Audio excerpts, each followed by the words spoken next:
Shalom and welcome back to Israel with Aileen.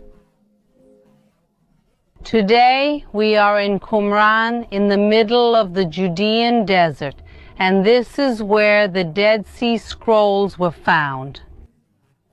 Let's find out what life was like in this city and who wrote the oldest copy of the Bible ever found. So if you're ready, let's get started. We are walking through the ruins of the city of Qumran. The Dead Sea Scrolls were written here, which is so famous and are considered one of the most important archaeological discoveries of the entire 20th century. The existence of Qumran was no secret. We have accounts from the mid-19th century of archaeologists and travelers who passed through here. And they told us that in this place there was a large cemetery and also a tower. In the background we can still see the tower to this day. But they thought that this was maybe some kind of protected place, a small fortress without much importance, and they didn't know about the great treasure that was hidden here. And this treasure will start to be revealed starting from 17 by two young men. Now let's get to know the story.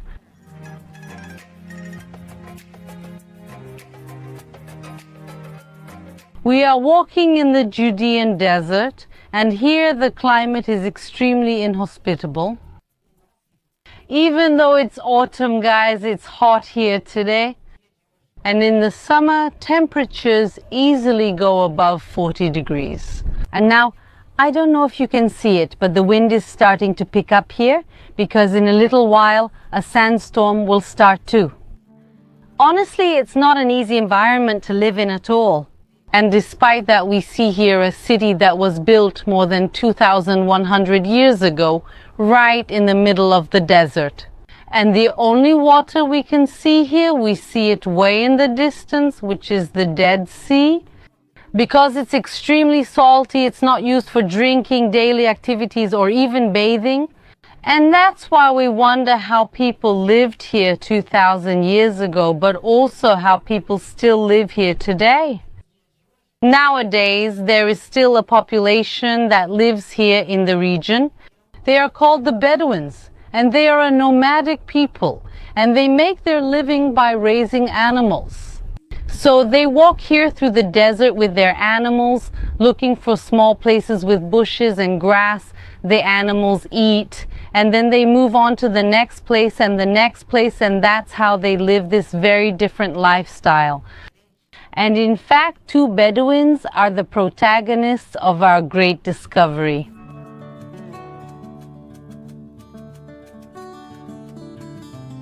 In the year 1947, two young Bedouins were taking their animals here through the desert. And one animal runs away and approaches a cave. Until then, nothing catches their attention because there are hundreds of caves here in the region.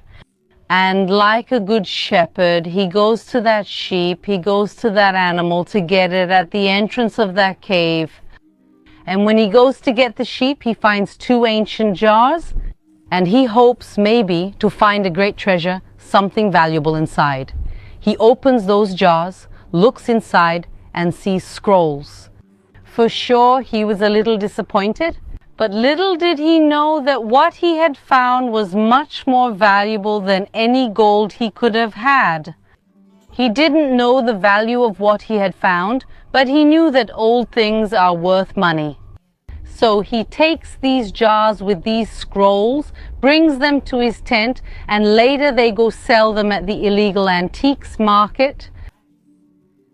And these scrolls keep passing from hand to hand until someone finally gets hold of them. They look and realize these are ancient Hebrew texts. How ancient? Over 2,000 years old. And then archaeologists from around the world start discovering the treasures that would be buried here. So archaeological excavations begin here in the caves and also throughout the city. The city of Qumran, they realized that Qumran couldn't just be a small fortress with a cemetery. and that there had to be something much bigger and much more important around here.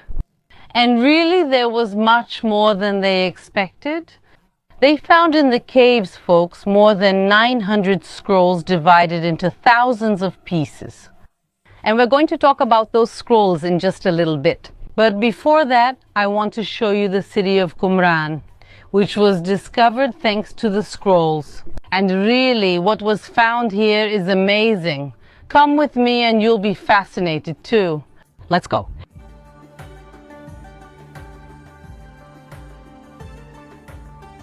Archaeologists discovered that this city was built in the year 130 before Christ. And many things were found here that were expected, for example, a protection tower. But there are some things that we can say are different and surprising. One of them is right here.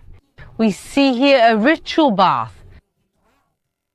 And here, folks, a gigantic water system was found. In this small town, more than 11 cisterns and baths were discovered, which makes no sense at all, considering that we are literally in the middle of the desert, in a region where it doesn't rain. So we can see that they gave a lot of importance to water here. First different point. The second is that when the cemetery that was here was excavated, it had more than 1,000 people buried, which is a lot of people for such a small community. And almost everyone buried there was a man. What do you mean? A town where practically only men lived? And one more surprising thing. When we excavate the city, what's normal to find are dishes, plates, and cups scattered around the city. But not here.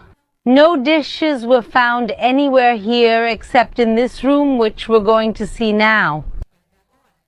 In this room, a total of 1,000 dishes were found together. This one here, folks, you could say is the pantry for the whole city. And these surprising findings, along with others they found here, made the archaeologists realize that this is not a normal city. Instead, it's a very different kind of community. They lived here. This community is called the Essenes. So welcome to Qumran, the Essene city. The Essenes were a Jewish group that was made up mainly of men. And they lived a pure and isolated life here in the middle of the desert. They distanced themselves from Jerusalem. They say that Jerusalem, and especially the priests of the Jerusalem temple, are corrupt. And they come here to the middle of the desert to seek a connection with God. And really, I think there's no better place than such an extreme place like this to seek a connection with God. And the practices they had were connected to water and also to a communal life. So everyone, this room here is literally the food pantry, the pantry of Qumran. And this room I'm entering now is the dining hall. Every day, the Essene community would sit here to eat together. And how many people lived here? How many Essenes were there? There isn't an answer to that question. There are many theories among archaeologists, but one of the main theories estimates that there were around 200 people, because that's the number of people who can sit comfortably in this dining hall. So what do we really know about the Essenes and their way of life? They lived in a very simple way here in the middle of the desert, but they tried to live in the purest way, staying connected to God. All personal property was shared. I mean, they ate together, they lived here in the city, everything belonged to everyone. Personal purification was also done through water. And that's why we see this water tank here. This ritual bath, which in Hebrew we call mikveh, is where they would enter the water to purify themselves. But of everything we found here in Qumran, without a doubt, the most important place is the Scribes room, and that's where we're going, everyone. Because I can feel the sandstorm approaching. So let's go quickly before we get covered in sand here in the middle of the desert. Let's go. You can see that there are a lot of groups around us here. Qumran is a tourist attraction nowadays. It's a very famous ecological park in Israel. Before we move to the Scribes, I want to quickly show you something amazing. Here we're looking at one of the ritual baths, and again we're in the middle of the desert. It doesn't rain here? Where did they get water from? Not just for one ritual bath, but to have 11 water systems here. Where did the water come from? It doesn't rain here, so you can't fill a pool like this with rainwater. But a few days a year it rains a lot in the Jerusalem region, which is that area in the mountains. And when it rains enough, some of that water runs from Jerusalem and it crosses the desert until it flows into the Dead Sea. And what was this Essene population able to do? They managed to take the few days of rain each year when this happened and divert that rainwater into their water system.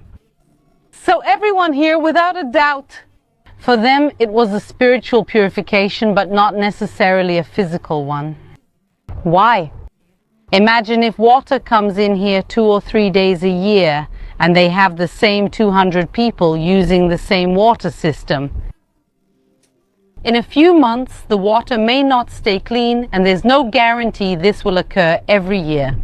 So really, they use the water for spiritual purification and not necessarily physical. But come here, close to me, and see that on the stairs going down, there's a division. Can you see this division? Why?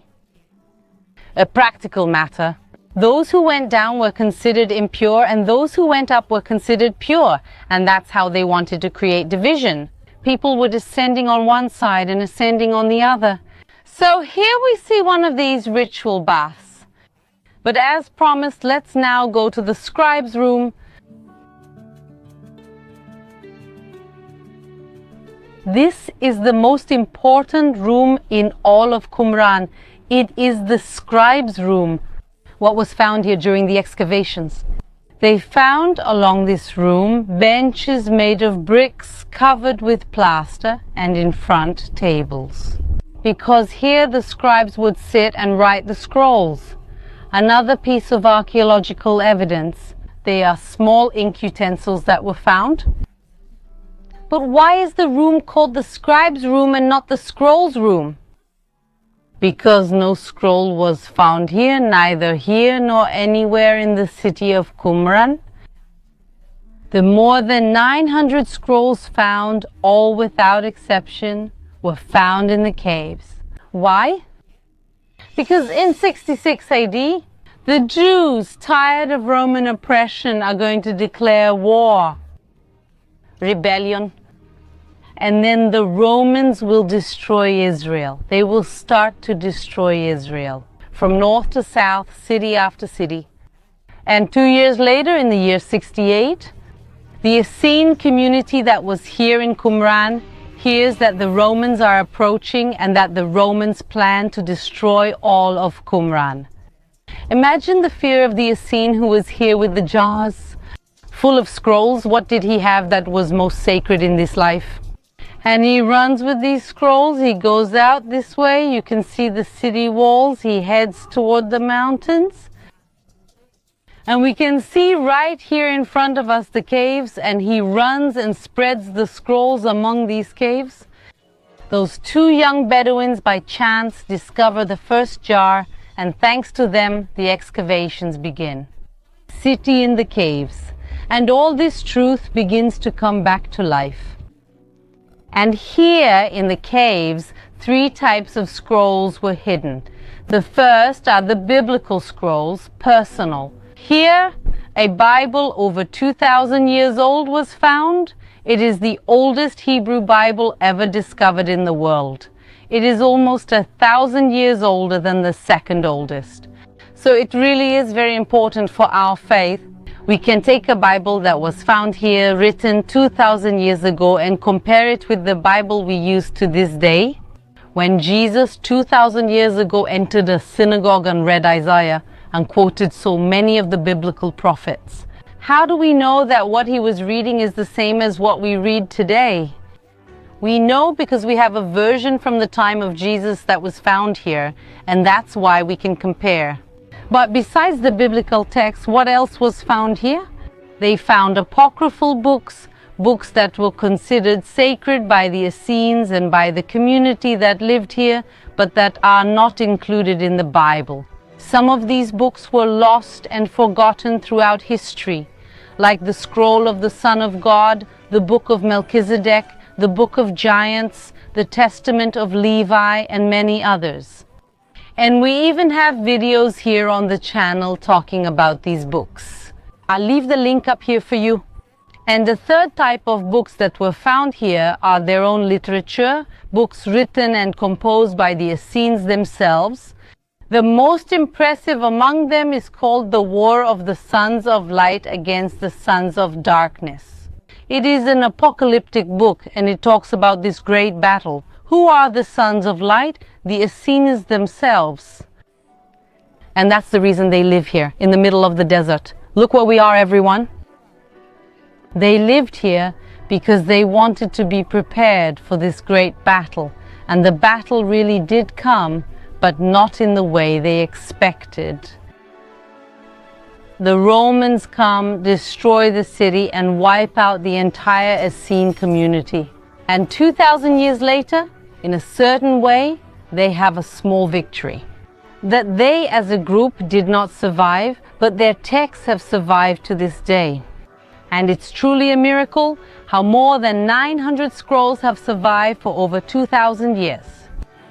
Some in an impressive way. The book of Isaiah is complete from beginning to end. Look at the images of what the book of Isaiah looks like today.